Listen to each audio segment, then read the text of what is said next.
पुरस्कार रद्द की है, उसको ये क्या कहना है? देखिए, ये देश के लिए दुर्भाग्यपूर्ण है। जिस ढंग से लोकतंत्र की हत्या की गई है, प्रजातंत्र इस देश में रहा नहीं। और ये बहुत पहले 5 जजों ने प्रेस कॉन्फ्रेंस करके एक बात कही थी, अब इस देश का लोकतंत्र खतरे में है। आज वही बात साबित होगी। जिस ढंग से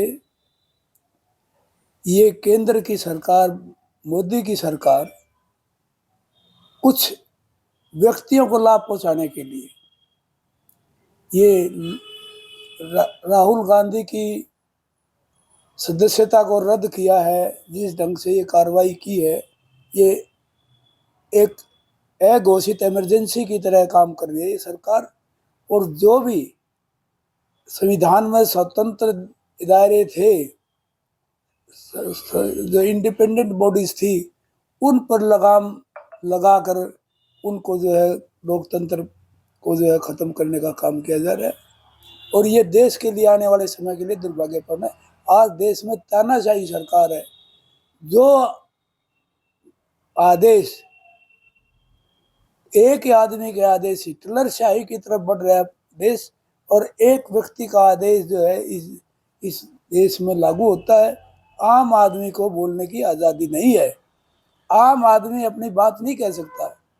अभी दिल्ली के अंदर पोस्टर लगाए थे, मोदी हटाओ देश बचाओ। 138 FIR दर्ज होगी। क्या किसी का ये हक भी नहीं है प्रदर्शन करने का या पोस्टर लगाने का कि मोदी को हटाओ, देश को बचाओ? तो ये विचारधारा पर अंकुश लगाना, आदमी को बोलने की आज़ादी को खत्म करना। लोकसभा के अंदर राहुल गांधी पर जो आक्षेप लगाए थे, जो मंत्रियों ने कहा था राहुल गांधी का, उसका जवाब देने का अधिकार राहुल गांधी को था। लेकिन राहुल गांधी को लोकसभा में उसका जवाब नहीं दिया गया। ये क्या है? क्या ये प्रजातंत्र? जब कानूनी अधिकार उसको बोलने का था तो उसको मौका दिया जाना चाहिए था अपनी सफाई में बात कहने का, लेकिन वो नहीं दिया गया। और क्या ये समझते हैं अगर राहुल गांधी की सदस्यता रद्द करने से इनका एजेंडा पूरा हो जाएगा?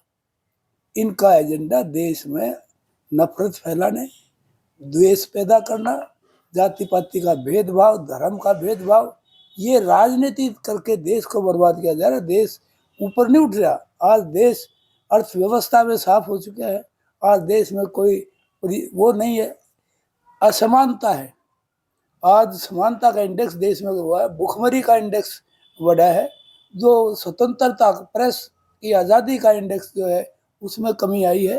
तो ये सारी बातें जो है इंटरनेशनल लेवल पर जब सर्वे करते हैं, सर्वे की रिपोर्ट्स आती है, उसमें होता है कि भारत काफ़ी नीचे जा चुका है। आज इनकी कार्रवाई सिर्फ ये कार्रवाई सिर्फ दूसरी पार्टियों को डराने के लिए, धमकाने के लिए, और ये दिखाने के लिए कि आगे आने वाले समय में ये कार्रवाई उन पर भी हो सकती है। लेकिन मैं समझता हूँ ये इसमें कामयाब नहीं होंगे। तो ये सारी बातें आपके अब जो है लोग इनके खिलाफ है सारे। मैं समझता हूँ कि ये जो लोकसभा की सदस्य है, ये भारतीय जनता पार्टी को महंगी पड़ेगी। आम आदमी ये समझने लग गया है, ये जो इमरजेंसी लगा रखी है देश में, कोई बोल नहीं सकता, ये इनके खिलाफ जाएगी।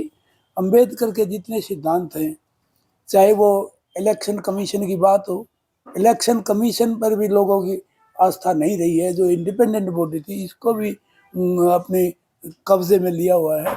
और इसी प्रकार जो है दूसरे दायरे हैं, जैसे रिजर्व बैंक है, ईडी है, ये मीडिया है, इन सब पर, जुडिशरी है, इन सब पर लगाम लगाकर देश में अघोषित इमरजेंसी लागू की हुई है, जो इस देश के आम नागरिक के लिए, गरीब आदमी के लिए सबसे खतरनाक बात है। और ये किस किस की आवाज़ दबाएगी? ये देश में अंग्रेजों का राज नहीं रहा, अंग्रेजों को निकाल दिया।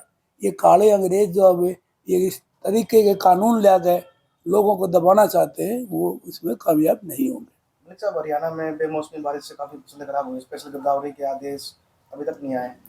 देखिए, ये विधानसभा में भी हमने मुद्दा उठाया था ये बहुत ज़रूरी है। और अभी पता नहीं कितना भी नुकसान और हो सकता है, बड़ा भारी नुकसान है फसलों का।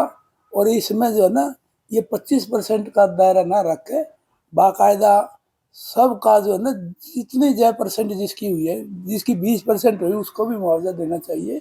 और ये जो मौसम की मार है, कि सरसों खरीद की बात चलेगी तो सरसों में जो नमी की मात्रा है वो जो है परसेंटेज बढ़ानी चाहिए, ना कि घटानी चाहिए, क्योंकि मौसम ऐसा है। तो ये सरसों नहीं खरीदना चाहती सरकार, आज तक सरसों का काम नहीं है। किसान पहले ही जो है इस देश में, किसान जो है, किसान का कर्जा जो है ना, हरियाणा में 1,82,000 का कर्जा है एक किसान परिवार पर। और किसान की आमदनी जो है, किसान की आमदनी बहुत प्रदेशों से काफ़ी नीचे है। इनका प्रतिशत जो ना -2.5% विकास दर है।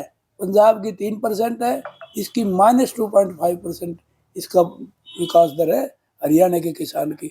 हरियाणा के किसानों के लिए बहुत कुछ करना आवश्यक है, इसलिए जल्दी से जल्दी गिरदावरी कराई जाए। और जो ओलों से अफेक्टेड है उसकी कुछ दिन के बाद कराई जाए, ताकि वहाँ असली असर जो है सामने आ सके। और बीमा कंपनियों से जो है उनको भी मॉनिटर किया जाए, ताकि वो गलत ढंग से लोगों को महरूम ना करे इससे, मुआवजे से। क्योंकि बीमा कंपनियां अपने ढंग से वो करवाती है ऐसे सिस्टम से, और उनसे किसानों को पूरा मुआवजा नहीं मिलता। मेरी सरकार से प्रार्थना है कि 50,000 रुपये पर एकड़ जो है इनको मुआवजा दिया जाए, और इनका गिरदावरी जो स्पेशल गिरदावरी करवाई जाए।